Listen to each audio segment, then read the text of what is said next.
आपण टायटल आणि टायटल खालचा जो ॲड्रेस आहे या तिन्ही लाईनिंगला आपण काय केलं सिलेक्ट केलं आणि त्याला इथे जी काही पॅरेग्राफच्या टॅबमध्ये ही जी काही सेंट्रल अलाइनमेंट आहे हे आपण त्याला काय केलेली आहे ॲप्लाय केलेली आहे. अप्लाय केल्याच्यानंतर ही जी डेट आहे जसं मी सांगितलं की 30च्या लेटरला इथे काय असतो 2 रेफरन्सेस असतात लेटरमध्ये. इथे एक रेफरन्स असतो, इकडे एक रेफरन्स असतो, पण ह्या लेटरमध्ये तो दिलेला नाही आहे. सपोज असेल रेफरन्स तर बघा आता इथे 30च्या लेटरमध्ये इथे दिलेला आहे. एक मिनिट आपण दुसरं लेटर घेऊया, विद्यार्थ्यांनी लिहिलेलं आहे त्याच्यावरती. तर इथे बघा ह्या डेटच्या पुढे पण एक हा रेफरन्स दिलेला आहे की नाही. तर आणि इथं खालचा एक रेफरन्स दिलेला आहे, पण ह्या लेटरमध्ये इथे रेफरन्स नाही दिलेला.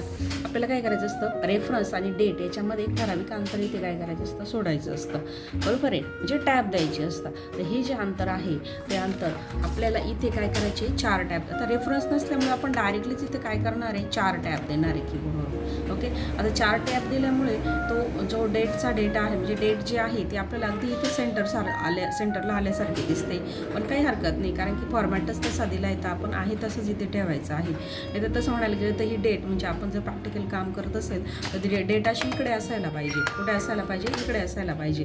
पण आपल्याला परीक्षेमध्ये जे नियम दिलेले असतात त्या नियमानुसारच आपल्याला काय करावं लागतं फॉर्मॅटिंग पूर्ण करायचं असतं. हे कधी लक्षात घ्या. याच्यानंतर आता डेटच्या खालचे जे ॲड्रेस आहे हे आपल्याला ह्या मेलिंग टॅबच्या साह्याने टाकायचं आहे. बघा इथे मेल मर्जच्या इथून टाकायचं आहे, इथे बघा मेल मर्जच्या साह्याने टाकायचं आहे. पण सध्या आपल्याला ते जेव्हा पूर्ण लेटरचं फॉर्मॅटिंग कंप्लीट होईल तेव्हा सगळ्यात लास्टला आपण काय करणार आहे मेलिंगचा इथे काय करणार आहे यूज करणार आहे. कारण की त्याच्या अगोदर जर यूज केलं तर मग आपल्याला 2-2 वेळा काम करावं लागेल हे लक्षात घ्या.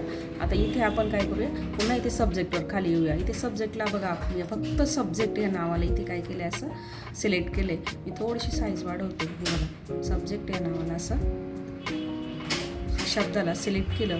शब्दाला इथे मी काय म्हटलं बोल्ड म्हटलं आणि त्याच्या पुढचा जो डेटा आहे याला मी असं सिलेक्ट केलं आणि त्याला काय दिलेली आहे अंडरलाईन दिली.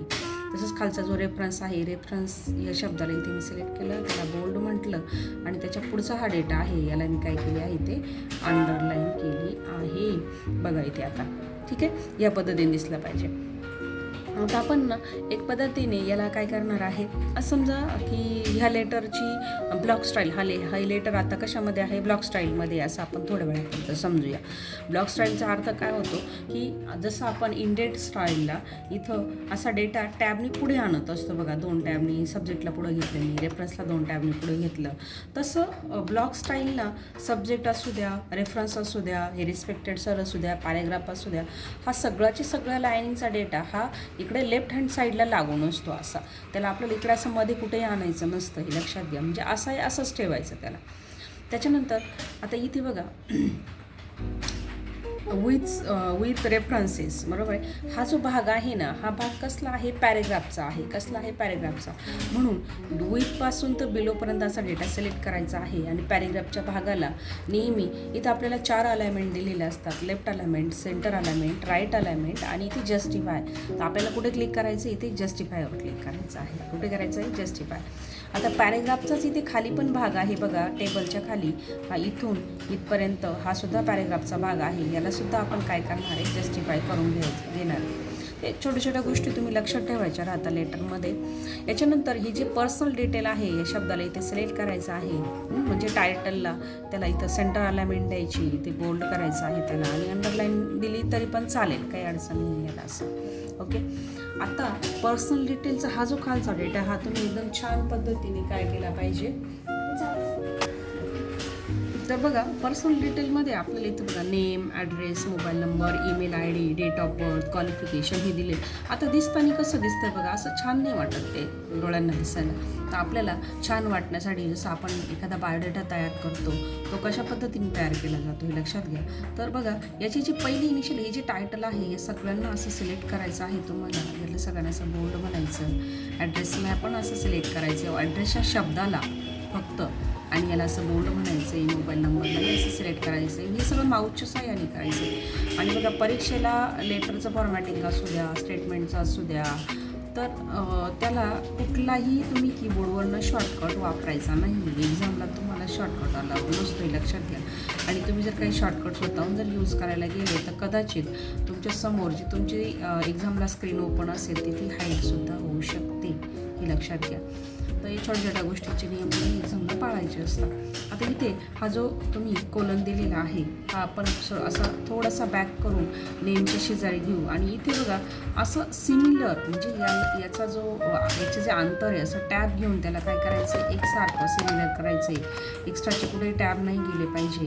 हे बघा असं एका लाईनमध्ये आणायचं आहे. असं बघा जे दिसायला आहे डोळ्यांना ते कसं दिसतं आहे छान दिसतं बघा याच्या डोळ्यांना. असं ईमेल ID पण आपण काय करूया पुढे आणूया. एक्स्ट्राची एंटर काय करायची काढून टाईप करतानाच आपल्याला त्या गोष्टीची काळजी घ्यायची असते ॲक्च्युली. असे नंतर नसतं काढायचे ते बघा असं. आता दिसायला हे कसं वाटतं एका लाईनमध्ये. तुम्हाला जर वाटलं की नाही मला याला अजूनही थोडंसं पुढे घ्यायचं आहे तर असंही पुढे घ्यायला काही हरकत नाही त्याला. हे बघा असं जरी तुम्ही त्याला अजून पुढे घेतलं म्हणजे असं नाही का चला बाबा मी इथे 2च टॅब दिले का 4च टॅब दिले. म्हणजे हे जे अंतर आहे टॅबचं इथे जे तुम्ही अंतर देताय हे किती असायला पाहिजे असा काही नियम नाही आहे. म्हणजे आपल्या डोळ्यांना चांगलं दिसेल ह्या पद्धतीने आपण ठेवलं तरी चालतंय, काय अडचण नाही त्याला. ठीक आहे. त्याच्यानंतर आपण खाली इथे जो क्वालिफिकेशनचा डेटा टेबलमध्ये टाकलेला आहे याच्याकडे बघू. सर्वात पहिले तुम्ही काय करायचं आहे असा सर्व डेटा सिलेक्ट करायचा आहे आणि हा जो टेबलमध्ये डेटा दिला आहे ना अगदी सिंपल पद्धतीने सेट करायचं. याला काहीही जास्त मॉडिफाय करायचं नसतं आपल्याला.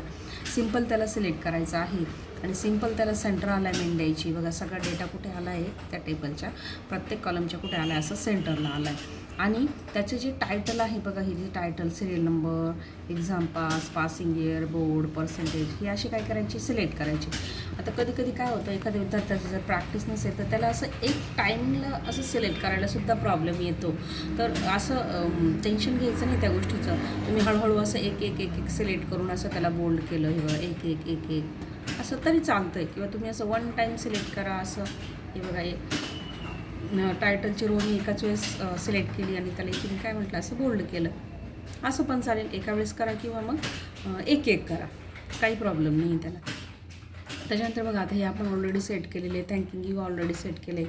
आता बघा ही जी कॉम्प्लिमेंटरी क्लोज आहे म्हणजे युअर्स फेथफुली आहे हे क्वेश्चनमध्ये तुम्हाला काय सांगितलेलं आहे का याला कुठल्या बाजूला ठेवायचं आहे. कॉम्प्लिमेंटरी क्लोजला तुम्हाला राईट हँड साईडला ठेवायचं आहे की लेफ्ट हँड साईडला कुठे ठेवायला सांगितलेलं आहे. तर तसं तुम्हाला इथे काय करावं लागतं ठेवावं लागतं. हे बघा इथे दिलेलं आहे बघा आपण इथे क्वेश्चनमध्ये बघितलं होतं complimentary close should be at right hand side है ना सेट लेफ्ट इंडेंट 3.5 आणि सेंटर अलाइनमेंट. म्हणजे इथे त्याला 3.5ला असं ब्लॉक स्टाईल सांगितली असेल तर तुम्ही असंच ठेवलं तरी चालतं काही अडचण नाही त्याला.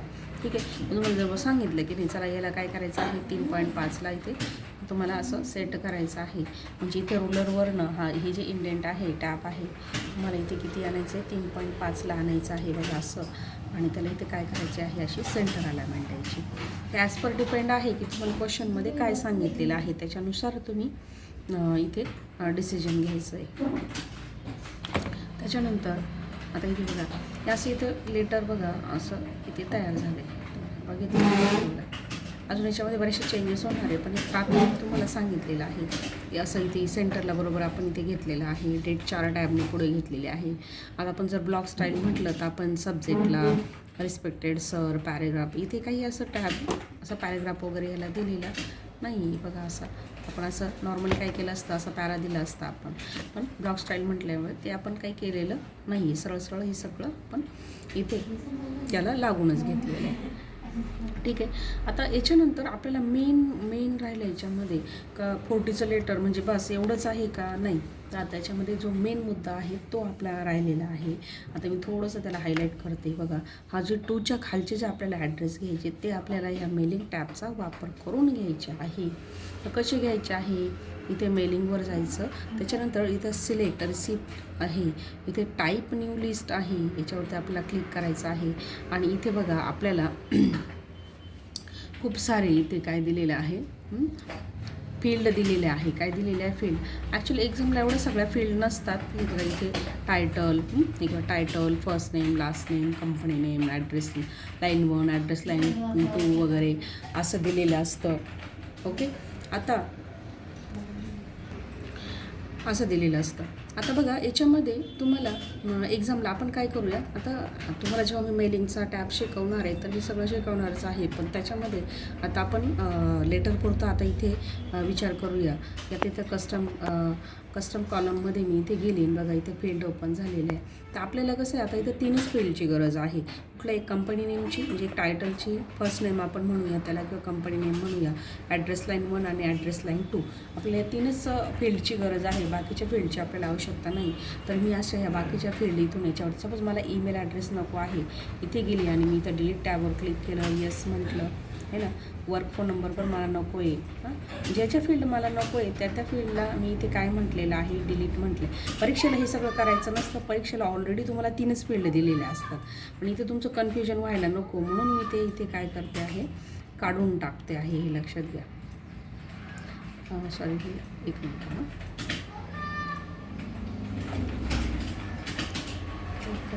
डिलीट म्हटलं मी इथे, हे बघा टायटलवर क्लिक केलं, डिलीट म्हटलं. आता इथे मी 3च फील्ड ठेवलेलं आहे. याला मी काय म्हटलं, ओके. हे बघा तुमच्यासमोर कंपनी नेम, ॲड्रेस लाईन 1 आणि ॲड्रेस लाईन 2. आता इथे आपल्याला काय करायचे, जे आपल्याला लेटरमध्ये इथे ॲड्रेस दिलेले आहे बरोबर ना, तर ते ॲड्रेस आपल्याला इथे टाईप करायचे. हे बघा 2च्या नंतरचे हे जे ॲड्रेस आहे, हा एक आहे DO फायनान्स आणि इथे श्रावण चिटफंड कंपनी. हा ॲड्रेस त्याचे हे जे काही कंपनी नेम आणि ॲड्रेस. आता आपण इथे काय करूया, टाईप करूया त्याला. तुम्हाला एक्झामलासुद्धा असंच काय करायचं असतं, टाईप करायचं असतं, हे लक्षात घ्या. मग इथे मी टाकते. आता इथे नेहमी लक्षात घ्या, कधी कधी कंपनीचं नाव एकसारखं होऊन जातं, ॲड्रेस एकसारखे होऊन जातं, तर टाईप करताना ह्या गोष्टीकडे काय करायचं आहे, लक्ष द्यायचं आहे. आता इथे बघा कंपनीचं बघा CO. असं दिले, तर तुम्ही इथे कंपनी असं पूर्ण स्पेलिंग टाकलं तर अजून चांगलं राहील तिथे. आता इथे मी ॲड्रेस लाईन 1मध्ये जो पहिला ॲड्रेस लाईन दिलेली आहे तिथं त्याचं इथे काय करते आहे, टाईप करते आहे, लक्षात घ्या. त्याच्यानंतर आता इथे आलं की DO finance company unity chamber आणि इथे दिलेलं आहे न्यू दिल्ली, बरोबर आहे ना, न्यू दिल्ली. आणि एक हे पण दिलेलं आहे, इथे कोड दिले आपलं, हे बघा झालं. त्याच्यानंतर आता आपल्याला दुसरं काय करायचं, ॲड्रेस टाईप करायचा. तुम्ही इथे टॅब द्या किंवा न्यू फील्ड असं म्हटलं तरी पण इथे काय होत असतं, ओपन होत असतं. इथे आपण टाकलं श्रावण चिटफंड कंपनी असं टाकलं. त्याची ॲड्रेस लाईन 1 जे आहे सेंट्रल मॉल असं दिलेले बघा, सेंट्रल मॉल आणि सेंट्रल मेल हॉल नाही, भेट इथे कॉमा आहे, मी कॉमा टाकायचं विसरली होती. आणि त्याच्यानंतर पुढे दिलेलं आहे औरंगाबाद, मग इथं डॅश आहे आणि त्याचा इथे काय आहे, कोड दिलेला आहे. तर आपण इथे काय करूया, टाकून घेऊ. आलं. असे बघा 2 ॲड्रेस झाले. त्याच्यानंतर याला इथे काय म्हणायचं, ओके म्हणायचं आहे. आता इथे बघा आपल्याला फाईल सेव्ह करावं लागतं. एक्झामच्या वेळेस फाईल आपल्याला सेव्ह करण्याची काही आवश्यकता नसते असं. तर आपण इथे काय करूया, ही फाईल इथे एक नाव देऊया आपण त्याला आणि त्याला इथे सेव्ह करूया. तर इथे मी काय नाव देणार आहे, सपोज मी इथे पर्सनल लेटर असं टाका,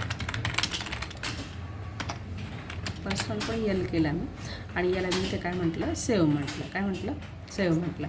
सेव्ह म्हटल्यानंतर बघा तुम्ही जर इथं बघितलं असेल ना लक्षपूर्वक, तर इथे अगोदर बघा ही पुढच्या ज्या कमांड आहे या इथे डिसॲक्टिव्ह होत्या. काय होतं, डिसॲक्टिव्ह होत्या. पण जेव्हा आपण काय केलं, इथे एक डेटा ॲड केला, काय केला, डेटा ॲड केला, तर पुढच्या कमांड काय झाले, ऑटोमॅटिक ॲक्टिव्ह झालेले आहे. म्हणजे मेलिंगचा तो टॅबच असा आहे का सगळे जे काही कमांड आहे, ऑप्शन आहे ते एकमेकांवर डिपेंड आहे. काय आहे, एकमेकांवर. ओके, जेव्हा आपण सेपरेट टॉपिक घेणार आहे तेव्हा हे सगळं घेणारच आहे. तर सध्या तुम्ही आता आपण काय केलेलं आहे, 2 ॲड्रेस ॲड केलेले आहे. ॲड केल्यानंतर आपल्याला एक्झामच्या दृष्टीने पुढची स्टेप काय आहे ते आपण बघूया. इथे बघा आपल्याला इन्सर्ट मर्ज फील्ड असं बघा इथे दिलेलं आहे. बघा इथे दिलेलं आहे. हा जो डाऊन ॲरो याच्यावरती आपल्याला काय करायचं, क्लिक करायचं. मग आपण 3च फील्ड टाकलेले आहे, कंपनी नेम टाकलेले, ॲड्रेस लाईन 1 टाकलेले, ॲड्रेस लाईन 2 टाकलेलं आहे. आता इथं लेटरवर बघायचं आहे, लेटरवर की तुम्ही असं इकडे कुठे पण क्लिक केलेलं असायला नको आहे. आपल्याला ॲड्रेस कुठे घ्यायचा आहे, इथे घ्यायचा आहे, तर इथेच तुमचं क्लिक केलेलं असायला पाहिजे. मग आपण इथे क्लिक केलं, कर्सर दिसतो तुम्हाला. मग इथे इन्सर्ट मर्ज फील्डवर यायचं. पहिलं इथे तुम्ही काय घ्यायचं आहे आपल्याला, कंपनी नेम. आलं. आता जर कंपनी नेम नंतर इथे एंटर न देता तुम्ही लगेच असं ॲड्रेस लाईन 1 टाकलं तर ते कंपनी नेम आणि ॲड्रेस असं एका लाईनमध्ये येईल. कसं येईल, आपल्याला असं घ्यायचं नाही. कंपनी नेम टाकलं त्याच्यानंतर इथे काय द्यायचं आहे, एंटर द्यायचं आहे आणि मग त्याच्यानंतर ॲड्रेस लाईन 1 पुन्हा एंटर द्यायचं आहे आणि पुन्हा ॲड्रेस लाईन 2 असं या पद्धतीने आपण काय केलं इथे आता फील्ड टाकून घेतलं आहे. आता आपण बघा ॲड्रेस आणि ॲड्रेस दिला, जरी इथं क्वेश्चनमध्ये आपल्याला इंडेंट स्टाईल सांगितलेली, तर सध्या मी तुम्हाला हे सगळं असं ब्लॉक स्टाईलमध्ये करून दाखवते सगळं लेफ्ट हँड साईडला आणि नंतर आपण एक एक स्टेपनी पुढे पुढे जाणार आहे असं. मग आता हे घेतल्याच्यानंतर आता सपोज याला इंडेंट स्टाईल जर सांगितलेली असती तर आपण काय केलं असतं, याला एक टॅबने पुढे घेतलं असतं, या ॲड्रेसला आपण असं 2 टॅबने पुढे घेतलं असतं आणि ह्या ॲड्रेस लाईन 2ला आपण असं 3 टॅबने पुढे घेतलं असतं. म्हणजे असं आपण त्याला स्टेप बाय स्टेप घेतलं असतं. ठीक आहे. आता सध्या आपण ते नाही करायचं आहे, आपल्याला ब्लॉक स्टाईलच घ्यायची आहे आता सध्या. आणि आता तुम्ही या फील्ड टाकल्याच्या नंतर पुन्हा एकदा सगळं लेटर असं चेक करून घ्यायचं आहे आणि आपल्याला त्याला आता फिनिश करायचं आहे. तर कशा पद्धतीने करायचं, सगळं इकडं स्पेलिंग मिस्टेक वगैरे काही असेल, तुमचं काही फॉर्मॅटिंग बाकी असेल तर ही सगळी इथं काय करायची पहिली बघून घ्यायची आहे. असं बघा आता छान हे सगळं लेटर एका पेजवर आपल्या इथं काय होतं दिसतंय आता. म्हणजे आपण जेव्हा आता याला फिनिश करू त्यावेळेस आपले असे 2 लेटर इथे काय होणार आहेत, तयार होणार आहे. काय होणार आहे, 2 लेटर. म्हणजे डेटा तोच असणार आहे पण ॲड्रेस काय होणार आहे, चेंज होणार आहे. काय होणार आहे, चेंज होणार आहे. असं झालं. एक्झामला बघा इथे तुम्हाला एक प्रिव्ह्यू ऑप्शन असतो, तर इथे तुम्ही 1, 2 असं इथं प्रिव्ह्यूवरती क्लिक करून तिथे लेटरच्या प्रिव्ह्यू बघून मग त्याला फिनिश असं पण म्हणू शकता तुम्ही एक्झामच्या वेळेस. ठीक आहे. तर आता आपण इथे काय करणार आहे, इथे प्रिव्ह्यू रिझल्ट डायरेक्ट बोलायचं नाही, हे चुकीचं आहे. इथे प्रिव्ह्यू रिझल्ट बोलले की तिथं तुम्ही जेवढे पण डाटा टाईप केलेला असतो याच्यामध्ये तो सगळे त्याच जागेवरती काय होत असतो, इन्सर्ट होत असतो. हे नाही करायचं, इकडं जो ऑप्शन आहे याच्यावरती क्लिक करायचं आहे. आता इथे बाकीचे हायलाईट वगैरे करणं खूप सारे कमांड दिलेले आहे, खूप सारे टॅब दिलेले आहे. पण सध्या एक्झामसाठी त्याचा कुठलाही याचा वापर करायचा तुम्हाला नाही. जे गरजेचं आहे त्याच फक्त आता तुम्हाला इथे मी सांगते आहे. इथे बघा सगळ्यात लास्टला फिनिश मर्ज असा एक छोटासा टॅब दिसतो आपल्याला, त्याच्यावरती जायचं आहे आपल्याला. इथे एडिट इंडिव्हिज्युअल डॉक्युमेंटवरती क्लिक करायचं. आता याच्यावर सुद्धा आपलं अख्खं एक लेक्चर होईल, म्हणजे खूप मोठा टॉपिक आहे, एवढा डायलॉग बॉक्स जरी आहे तरी. आता सध्याच्या क्षणाला इथे जो पहिला ऑप्शन आहे म्हणजे ऑल म्हणजे काय, आपण 2 ॲड्रेस टाईप केले, म्हणजे 2000 जरी ॲड्रेस तयार केले, ॲड्रेस इथे टाईप केलेले असेल, 2000 ॲड्रेसचा डेटा जर तुम्ही इथे जर ॲड केलेला असेल लिस्टमध्ये, तर 1 टाईम तुम्हाला 2000 लेटर इथे जनरेट होऊ शकतात. हे लक्षात घ्या. आता इथे करंट रेकॉर्ड म्हटलेलं आहे. आता करंट रेकॉर्डसाठी तुम्हाला इथं करंट इकडे तुम्ही जे काही सेपरेशन केलेलं असेल तर मग करंट रेकॉर्डचा इथे तुम्हाला वापर होतो. आणि इथे फ्रॉम आणि टू म्हटलेलं आहे. म्हणजे असं समजा जर तुम्ही इथे 100 असं समजा की ॲड्रेसची लिस्ट इथे तयार केलेली आहे आणि तुम्हाला फक्त लेटर जे जनरेट करायचे म्हणजे तयार करायचे आहे हे फक्त असं समजा तुम्हाला इथे 40 ते 60च करायचे, तर तुम्ही इथे 40 ते 60 असं टाकलं, 40 to 60 असं टाकलं तर तेवढेच लेटर इथे काय होतील, जनरेट होतील. बाकीचे अगोदरचे आणि नंतरचे इथे काय होणार नाही, डिस्प्ले होणार नाही. तुम्हाला हे लक्षात घ्या. आता आपण 2च टाकलेले एक्झामला आपल्याला असंच करावं लागतं. आपण इथे ऑलवर क्लिक करायचं आहे आणि इथे काय म्हणायचं, इथे ओके म्हणायचे. काय म्हणायचे, ओके. बघा तुमच्यासमोर काय झालं, आता 2 लेटर जनरेट झाले. म्हणजे आणि तुम्ही जर नीट लक्ष दिलं, आपण जे 2 ॲड्रेस टाकले होते म्हणजे बाकी हा आणि हा डेटा सेम आहे तसाच आहे. बघा फक्त काय चेंज झालेलं आहे, हा 2चा ॲड्रेस हे बघा इथं DO फायनान्स कंपनी आणि इथं काय आलेलं आहे, श्रावण चिटफंड कंपनी. मेलिंगचा यूज बघितला कसा आहे. तर एक्झामला तुम्हाला अगदी असे 2 लेटर काय झाले पाहिजे, जनरेट झाले पाहिजे. एक्झामला असे एकाखाली एक होतात ते ॲक्च्युली, किंवा तुमचा जो प्रिव्ह्यूचा ऑप्शन असतो. आता इथे बघा जेव्हा आपलं हे काम पूर्ण झालं ना तर तुम्ही इथं हा जो मेलिंगचा टॅब बघा डिसॲक्टिव्ह झालं बघा सगळं. जेव्हा त्याला फिनिश करतो आपण त्यावेळेस हे सगळं काय होऊन जात असतं, डिसॲक्टिव्ह होऊन जात असतं. तर आपलं ते डीपली पण बघणार आहे, पण सध्या एक्झाम पुरतं तुम्ही एवढं लक्षात ठेवलं तरी चालेल. याच्यावर मी पुन्हा व्हिडिओ बनवणार आहे, कारण की सगळ्याच विद्यार्थ्यांच्या लक्षात येईल असं नाही आणि याच्या अजून आपल्याला खूप सारे फॉर्मॅट आणि टाईप शिकायचे आहे. ठीक आहे. सध्या आता हे म्हणजे काय, एक पर्सनल लेटर आहे आणि त्याला आपण एक ब्लॉक स्टाईलमध्ये इथं काय केलेलं आहे, टाकलेलं आहे. ओके. तरी सगळ्यांनी लक्षपूर्वक ही सगळी माहिती बघायची आहे आणि तसं लेटर तयार करण्याचा काय करायचं आहे तुम्हाला इथे प्रयत्न करायचा आहे. थँक्यू.